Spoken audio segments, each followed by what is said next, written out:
Hi, Psych 1 students. Professor Mendoza here. So I wanted to just reach out this week. I know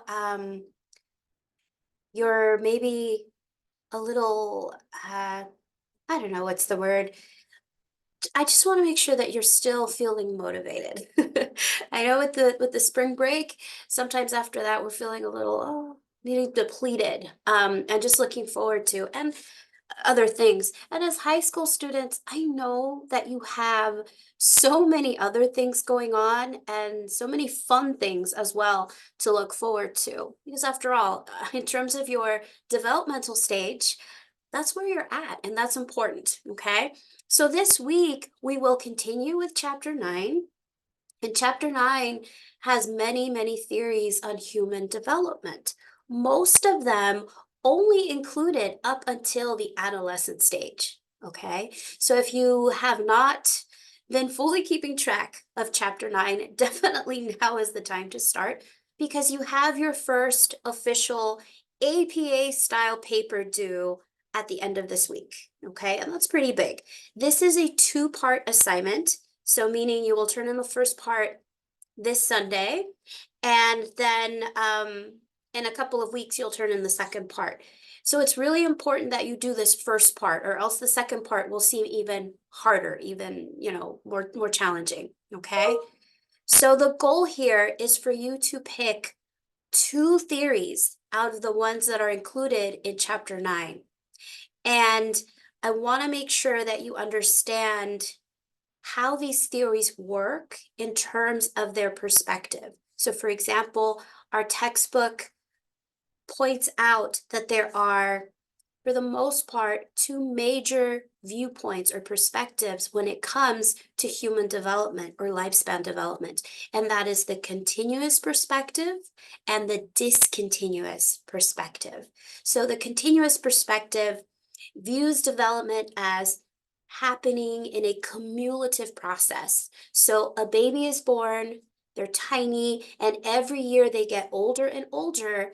And with that age, skills such as running, jumping, all of that, practicing an instrument, a sport, gets better and better cumulatively over time. So gradually, right? Meanwhile, the discontinuous practice or perspective, sorry, states that development happens in very specific stages. So there's an age and time essentially for something to be determined in regards to our development. So, for example, the infant stage, we should have been, learning how to hold our heads up, learning how to crawl and sit up so that eventually we could start walking.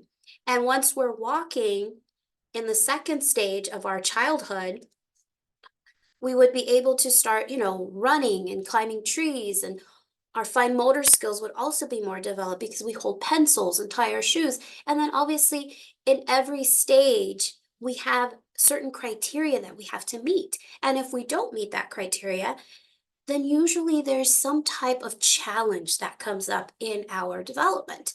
And so those are the significant differences between the continuous and the discontinuous perspective, okay?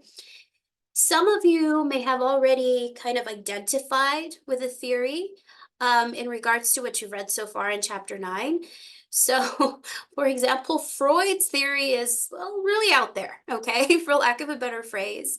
But there are many of my students who have a fun time trying to apply Freud's theory to even today's times, okay? So it's not impossible. But if you're kind of sitting there thinking, psychosexual development, Oedipus complex, Electra complex, all of that, penis envy, all of that stuff that Freud brought up in terms of these are the challenges that come up in a person's development, you can definitely use that theory to compare it to one that you favor, that you, well, agree with the most, okay? Because that is the goal of this assignment.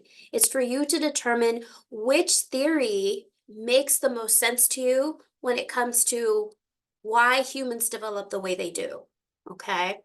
So there are quite a number of choices. Let me just share my screen with you really quick so that I can have them in front of you and you can see that. Let me see. So again, here is the continuous versus discontinuous development perspective, okay? So make sure you introduce that in your paper as well. So identify, I am going to be comparing and contrasting these two theories.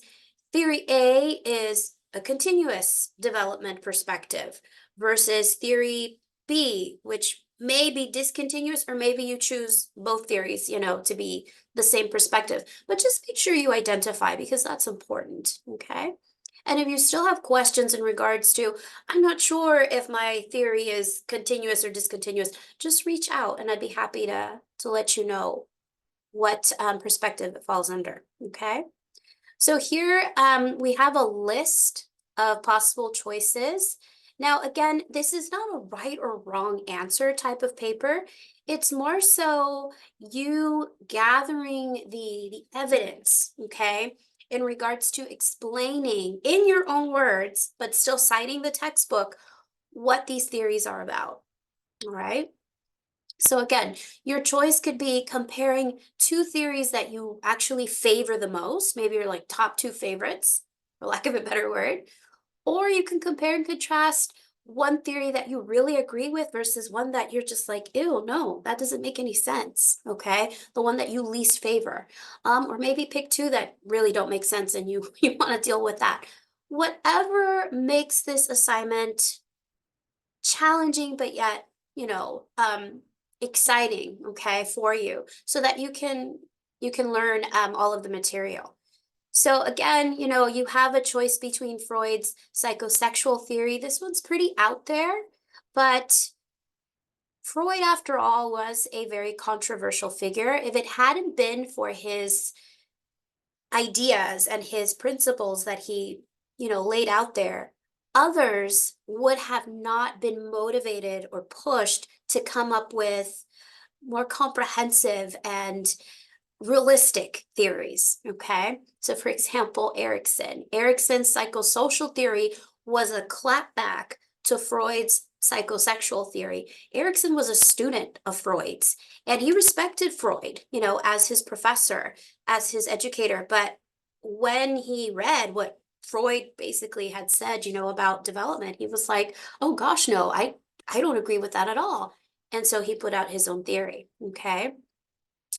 And Erikson's theory is an example of a discontinuous perspective because he has stages. So is Freud's, okay? So Freud, Erikson, Piaget, they are examples of discontinuous theorists. They believed that development happened in select stages, and that's how they present their theories. There's a stage, for everything. Erikson is the father, actually, of developmental psychology. That's the title that he earned because of his psychosocial theory of development. And his is the only theory that has 8 stages. So there's plenty to write about when it comes to Erikson. There's plenty to write about all of these theories, to be honest, but just if that's something you're concerned about in terms of how will I fill up 2 full pages, double space though, okay, of this material, trust me, there's plenty to cover, okay? Piaget is the pretty much reigning star when it comes to child development. If you have taken a child development course before, or currently taking one, or will take one in the future, you'll hear a lot about Piaget, okay? And he also has stages, okay?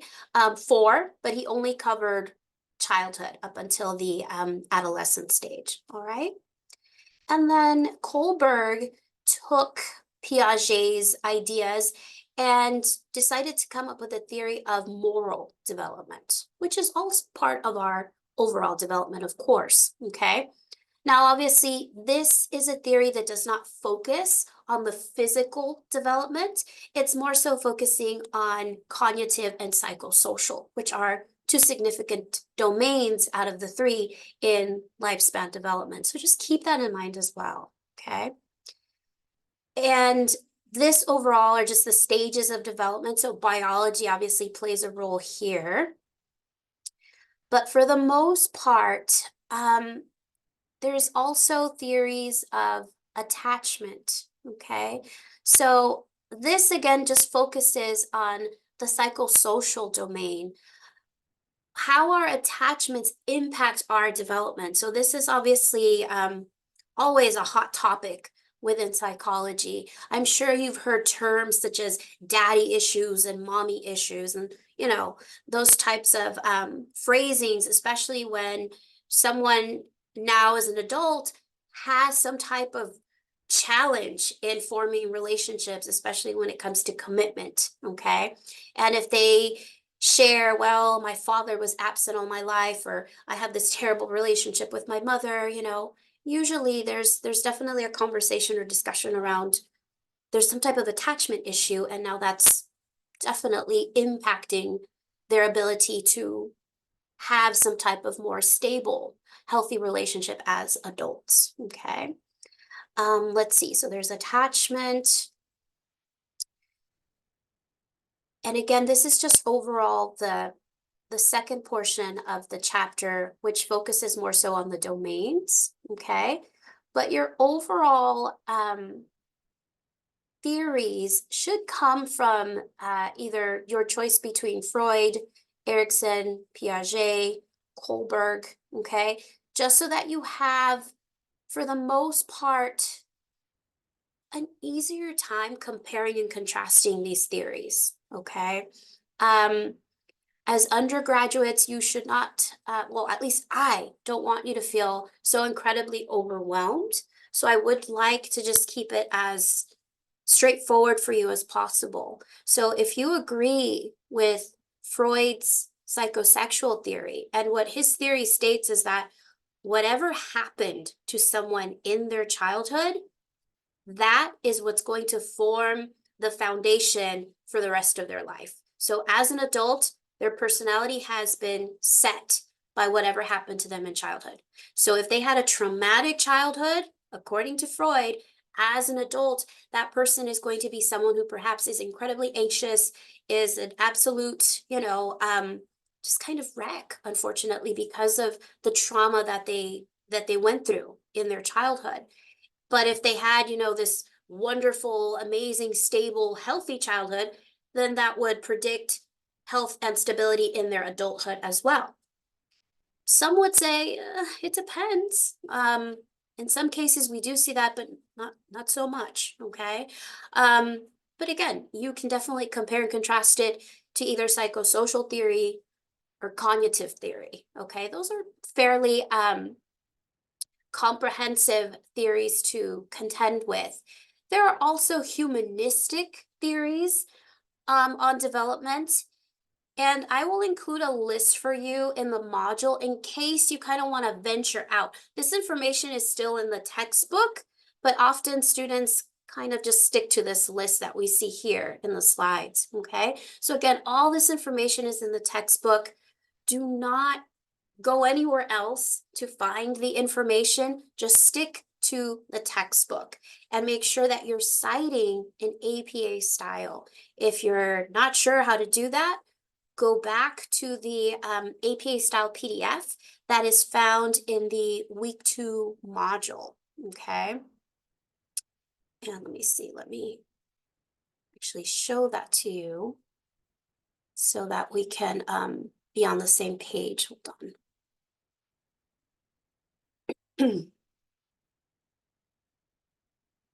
Okay, so again, when it comes to APA style, you have to just use the textbook. So I've provided how to cite the textbook in the APA style PDF document, which your APA style quiz was based off of. Okay, so just go back to that and review it. If you're still having trouble figuring out, how to cite specifically in APA style, because I understand many of you are used to MLA or another form of citing instructions that each of your teachers provide you with in high school. I get that. I was once in your exact position, okay? But APA style is important. Once you find yourself as an official university student, you're going to be expected to cite an APA style. You don't have to be a psych major. It's just basically the expectation. Unless you do declare a major within the humanities, for the most part, music, the arts, you will be using MLA. But if you fall under science, social sciences, um, English, obviously, you'll have to learn them all. You have to learn to cite everything. But even history, you'll have, depending on what you're using, you'll either have to switch into APA style or MLA style, okay? So APA style we use because we are using scholarly sources, such as journal articles, government websites, and the like. With MLA, we tend to only use that when we're using works of fiction, poetry, newspaper articles, and so forth, okay? So with APA style, if you're thinking, I'm gonna go into nursing, you're gonna need APA style for your nursing program. You're thinking of, going into law, you're going to need APA style. Business, APA style. The medical field, they have their own citing format, which I hear is pretty complicated, but APA style will definitely prepare you for that, okay? But for the most part, it's APA style. So this is good for you. You'll have a very good advantage once you find yourself in a university class and your professors pretty much have that expectation already. So I want you to get the hang of this now rather than struggle like I did. I don't want you to struggle, okay? So let me pull up. Also, let me share my screen again. Hold on just a second.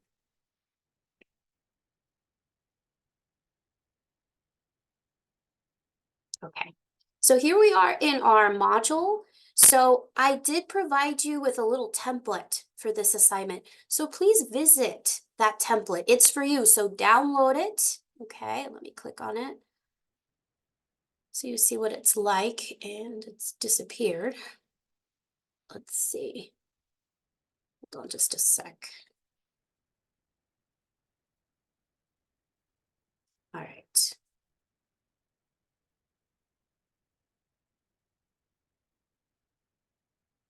I'm sorry, I'm not sure why it's taking so long to load.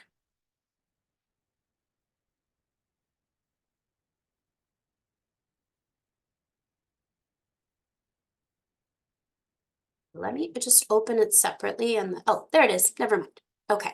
So what this is an APA style, format template. Okay. So download it. And even if you're using Google Docs, you'll still be able to open this file. Okay. So you don't have to use MS Word, especially if you're not, you don't have access to it. Okay. So essentially what you're responsible for is coming up with a good title for your paper. Make sure you write your name, include your name there, and the due date. Everything else is already good to go.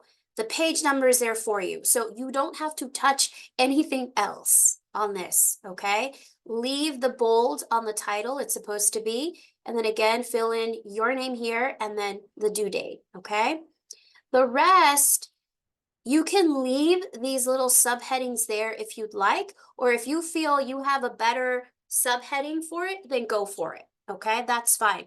But here I'm just asking you in APA style to state, which theories you have chosen for this assignment. Okay. And so this essentially is like your little introduction to this paper. So simply include, what lifespan development is all about. And again, this information is found in chapter 9. And then state which two theories you will be comparing and contrasting and why they're important to learn more about, okay? And then you do the comparing and contrasting, all right? And also, I have given you examples of how to cite an APA style. So make sure that the textbook is being used, and this is the in-text citation for our textbook. So what you are responsible for is making sure that you provide the correct page number. So if you're on page 375, because that's where you summarized information from, make sure that that information can be found on page 375. And no, you are not direct quoting. You are summarizing. You are taking what Spielman and her colleagues are stating about this particular theory, and then you're going to rearrange their words in your own words, but still give them credit, okay? And if you're wondering, Professor, I don't have page numbers. I look at the textbook through the website and there are no page numbers. So I would recommend that you download the textbook so that you can see the page numbers, okay? It's going to be a fairly large PDF, but it will be easier for you to cite from it. If for whatever reason you don't want to do that, you still have to give me the location where the information came from. So you would still state Spielman et al., period, comma, 2020, comma, and rather than page number, you would include the section number. So for this particular chapter, it's sections either 9.1, 9.2, and so forth, okay? And then you would tell me, comma, para, P-A-R-A, and then give me the actual number of the paragraph that you found the information from.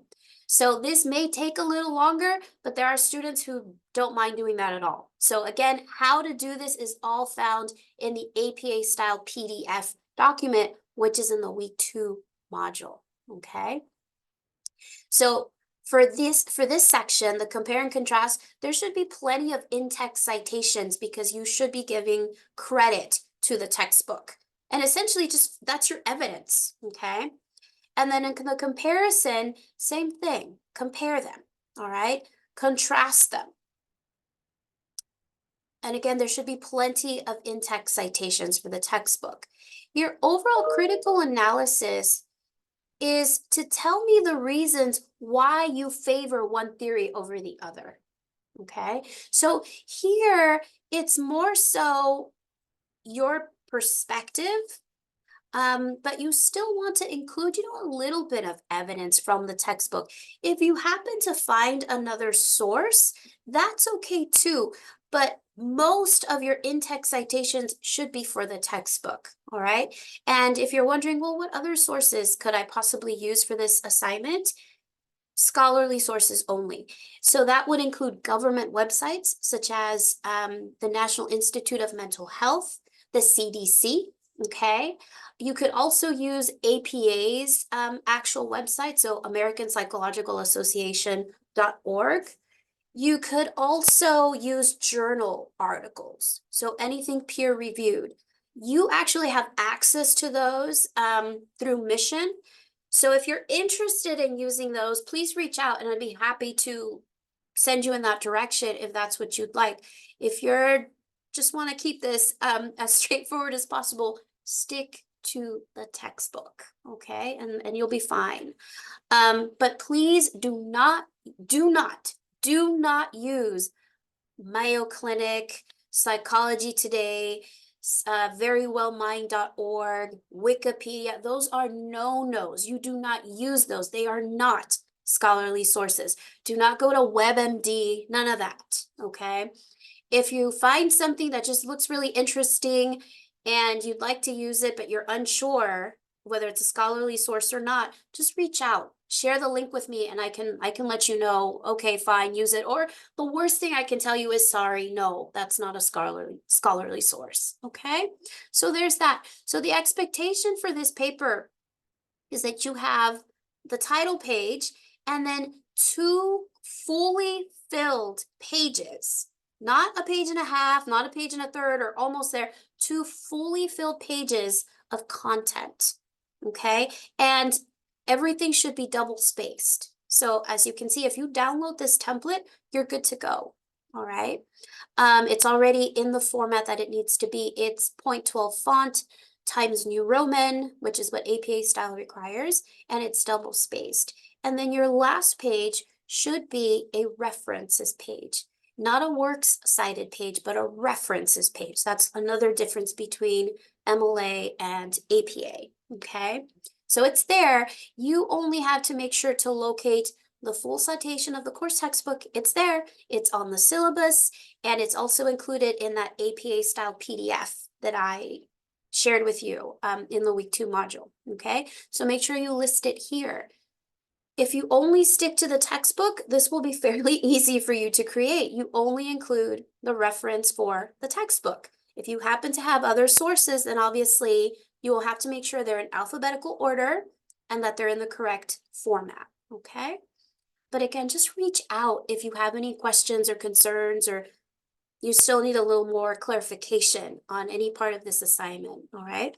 I want this assignment to not be, oh no, something that frightens you. I know many of you are up for the challenge and have already reached out, asked questions, well, would I be able to do this or that? And that's great, okay?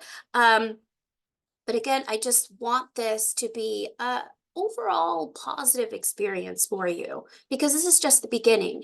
Once you set foot on a college and university campus, this essentially is your life. It's paper after paper, especially again, depending on your disciplines, but all disciplines require research and science-based writing for the most part, which is what this is. All right.